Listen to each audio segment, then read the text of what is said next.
women that get this. I'm tired of it. Like, here's my thing, you guys.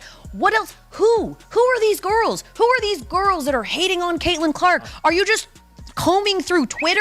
What else are these women supposed to do? Fawn over her? Fangirl over her? Bend the fucking knee? Kiss the ring? Like, what do you want from them? We cannot, every time the girl plays a game, she got 40 games, guys. She got 35 more games. We are not, every single game, gonna revisit and retread this same tired-ass rhetoric that... Before we dive into one of sports' most jaw-dropping controversies, smash that like button. If you believe talent should be celebrated, not investigated. Trust me, by the end you'll understand why fans are calling this an all-time cell phone. The moment Caitlyn Clark stepped back onto that court, basketball history tilted. The word undeniable exists for a reason, and it applies to Caitlyn Clark. She is just absolutely undeniable, and her return to the Indiana Fever showed it once again. It felt like a jolt of energy to the WNBA, obviously to the Indiana Fever. What a game. The Indiana Fever snapped the New York Liberty's undefeated. After 5 games sidelined with a brutal quad injury, the kind that derails seasons, she didn't just return, she detonated.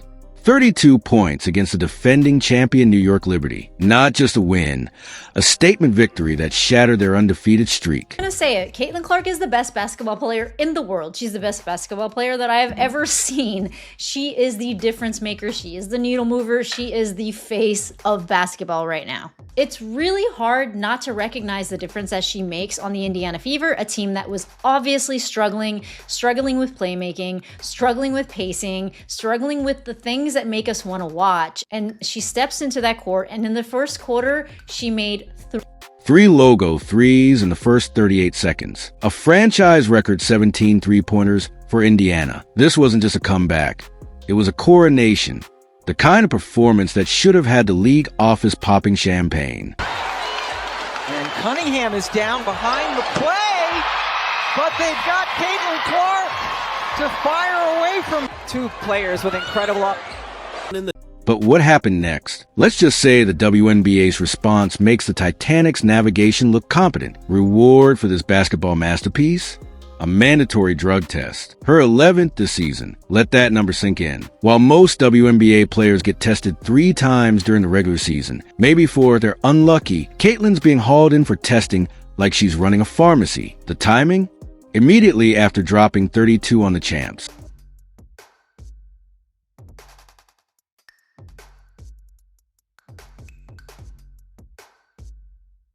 The implication? That preparation, skill, and raw talent couldn't possibly explain such dominance. That after weeks of grueling rehab, her real advantage must be chemical? Social media erupted faster than one of Clark's transition threes.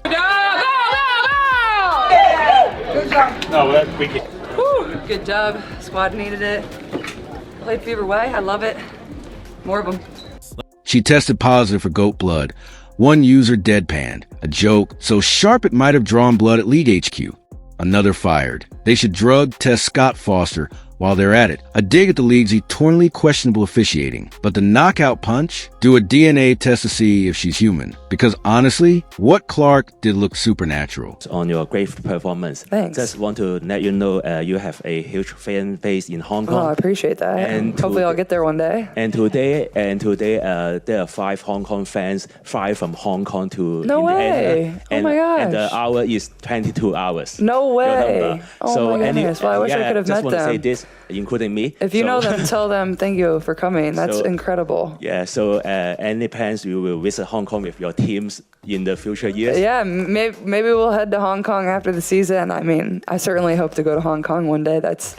It's incredible to see the type of reach that we can have and how much people love basketball across the globe. So that's really cool. So if you know them, tell them I say hello and thanks for coming as well. Yeah, thank you. Hope one day to show you around. Yeah, absolutely.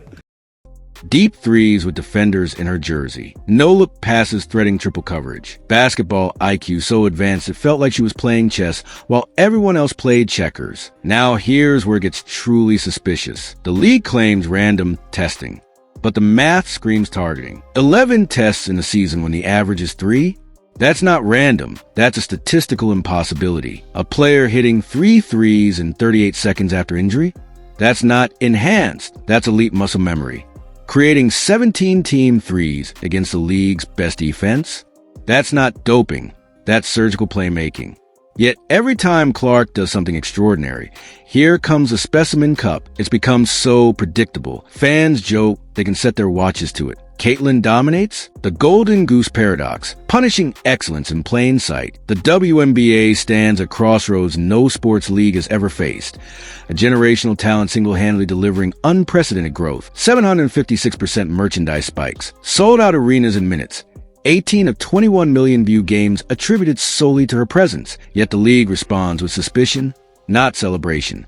While Caitlyn Clark greets fans who flew 22 hours from Hong Kong, league administrators draft drug testing paperwork. While international audiences celebrate her dominance, the WNBA subjects her to 11 drug tests in a single season, nearly 4 times the league standard, implicitly questioning the legitimacy of her talent. This isn't protocol. It's a self-destructive pattern, revealing 3 critical failures.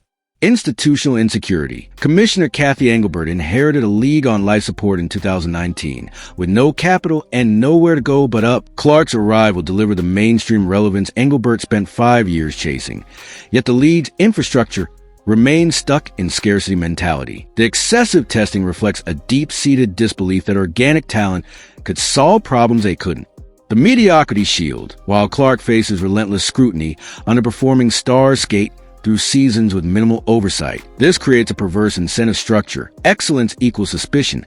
Averageness equals comfort. The math defies coincidence. A 0.0003% probability of randomly selecting one player 11 times. Global embarrassment. When Clark thanked Hong Kong fans with genuine warmth. That's incredible. Tell them thank you. The moment symbolized her global appeal.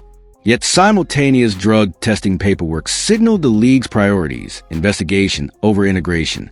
International headlines now mock the disparity. U.S. League punishes its brightest star. The catastrophic optics, a league at war with its own success. The WNBA's handling of Clark isn't just incompetent, it's existentially reckless. Consider the juxtapositions. Steph Curry versus Caitlyn Clark. When Curry hits 9 threes in a game, the NBA commissions documentaries. When Clark hits 3 logo threes in 38 seconds post-injury, the WNBA commissions drug tests. Patrick Mahomes versus Caitlyn Clark. Mahomes' post-Super Bowl celebrations go viral. Clark's post-32-point masterpiece ends with urine samples. International fan investment. Hong Kong fans spending $3,000 plus on flights and tickets witness Clark treated like a suspect, not a superstar. Japanese tour groups now cancel Indiana trips over hostile environment concerns. Table, the testing disparity that exposes systemic bias. Metric Caitlyn Clark average WNBA player. Seasonal drug tests 11 plus 3 to 4. Tests after 25 plus PPG games 100% less than 10%. Lead promotion efforts minimal standard. International media coverage negative. Testing scandals. Neutral. Historical context. The WNBA's troubled relationship with generational talent. Clark's mistreatment is an anomaly. It's a pattern revealing how the league undervalues transformative figures. Maya Moore's premature exit. Dubbed the WNBA's Michael Jordan. Moore walked away at her peak to fight wrongful convictions. The league issued a respectful statement, but did nothing systemic to retain her. Her advocacy exposed a harsh truth. Moral courage, basketball excellence in the WNBA's value hierarchy. Brittany Griner's ordeal. Griner's wrongful detention in Russia highlighted the league's reliance on overseas salaries. Yet her return featured minimal league-driven narrative shaping, a stark contrast to Clark's microscopic scrutiny. Paige Bucher's draft leverage. UConn's phenom openly considers avoiding Dallas, a small market team, fueled by witnessing Clark's treatment. As one scout noted, why risk your prime in a league that punishes stardom? The psychological warfare, how excessive testing becomes a tactical weapon. Sources reveal Clark's post-game routine. Ice bath, media, drug tests. Teammates describe her shoulders slumping when testers enter locker rooms. This isn't just inconvenient. It's psychological manipulation with tangible consequences. Performance paranoia. After her 11th test, Clark's next game saw uncharacteristic hesitation on open threes, almost like she's second-guessing her own greatness, noted an ESPN analyst. Rookie deterrence. Harvard prospect Harmony Turner now asks agents, will dominating mean testing hell? Her father confirms top recruits fear similar targeting. The humbling agenda. Anonymous GMs admit some want Clark taken down a peg. Testing becomes a tool to enforce artificial parity. The path forward, from self-sabotage to legacy building. To avoid wasting this cultural moment, the WNBA must establish testing transparency, third-party oversight of random selections, with public reporting disproving targeting. Apologize and compensate. Public acknowledgement of Clark's disproportionate scrutiny, paired with marketing commitments matching her impact. Embrace the Clark effect. Use her appeal to fast-track expansion, e.g. Toronto, San Francisco, and secure plane charters, long-standing player demands. Celebrate excellence relentlessly. Produce documentaries, sponsor skill clinics, and lobby ESPN for Curry-level coverage of Clark's record-breaking moments. Conclusion: the invisible cost of suspicion. Every drug test administered to Caitlyn Clark after a historic performance isn't just a urine sample. It's a symbolic tax on greatness. The message to young athletes is chilling. Dominate too visibly, and we'll make you pay in dignity, privacy, and joy. Meanwhile, the league's true crime goes uninvestigated, squandering a golden age through bureaucratic insecurity. When Hong Kong fans presented Clark with handmade jerseys, she beamed, a natural ambassador lifting the WNBA to heights it couldn't reach alone. That the league responds to this gift with suspicion isn't just tragic. It's basketball malpractice. This isn't just about samples. It's about a league's existential identity crisis, torn between its activist roots and commercial ambitions. When your institutional response to historic greatness is bureaucratic suspicion rather than authentic celebration, you fundamentally betrayed sport's sacred covenant that excellence deserves recognition, not investigation. The WNBA's obsession with testing Caitlyn Clark 11 times while peers face 3 reveals a pathological discomfort with its own success. Social media doesn't just mock the testing, it weaponizes hypocrisy through viral brutality. They test Clark more than they market her. Mediocrity is a WNBA's PD. The only thing enhanced is their insecurity. This is an administrative oversight. It's institutional self-harm broadcast in real time. Clark isn't merely being tested. She's being ritually punished for transcending the league's self-imposed limitations, for exposing uncomfortable truths, that women's basketball can shatter viewership records without gimmicks, that dynastic teams can be humiliated by one rookie's audacity, that greatness needs no political framing to captivate millions. Her crime? Making elite performance look effortless, turning must-see TV into an indictment of the WNBA's pre-Clark irrelevance.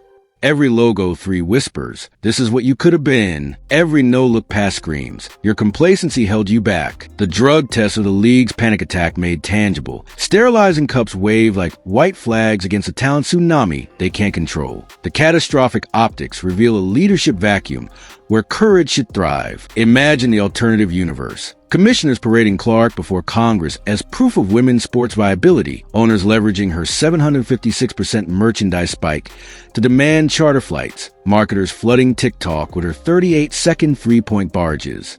Instead, testing paperwork drafted as she thanks fans who flew 22 hours from Hong Kong. Global admiration met with bureaucratic cynicism. International audiences see America's sporting paradox, a nation that worships winners simultaneously sabotaging its most valuable athlete. The message to Spanish point guards and Australian centers? Dominate here, and we'll criminalize your gifts. This is bigger than basketball. It's corporate America's fatal flaw manifest in sports. The league spent decades begging for mainstream relevance, yet recoils when true stardom demands uncomfortable evolution. Clark forces the WNBA into its innovator's dilemma: protect legacy systems, equal distribution of mediocrity, or embrace disruptive greatness, player-driven supernovas. Their choice? Harass the disruptor.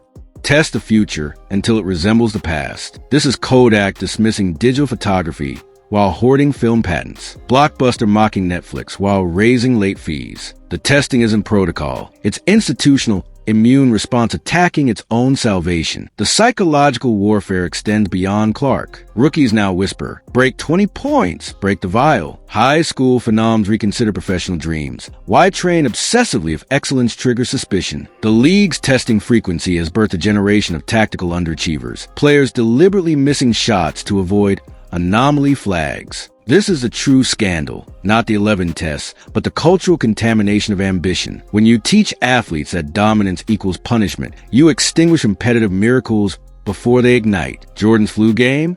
tested for stimulants. Brady's comeback? Vial ready. The WNBA isn't just testing Clark. It's erasing its own legacy before it's written. The solution demands surgical intervention. Publicly retire Clark's testing number, a symbolic moratorium on targeting. Redirect 11% of league revenue, 1% per excessive test, to her foundation. Replace drug testers with documentary crews at her games. Capturing greatness, not policing it. Let Hong Kong fans deliver her next test. Handing her jersey to a child who will never doubt stardom is a crime. Because ultimately, this isn't about urine. It's about fear. It's about a lead choosing comfortable oblivion over brave evolution. And until they learn to celebrate the fire instead of prosecuting the spark, the WNBA's greatest talent will remain its most prosecuted enemy. The final irony? While the league wastes resources investigating their MVP, real issues persist. Inconsistent officiating, promotion failures. Yet they'll test Clark 11 times before fixing replay reviews. Priorities so twisted, they give MC Escher vertigo. So here we stand, the greatest talent in decades, dragging the league to relevance, kicking and screaming, while they check her cup for magic potions. The real answer here? Self-sabotage. And the WNBA's addicted.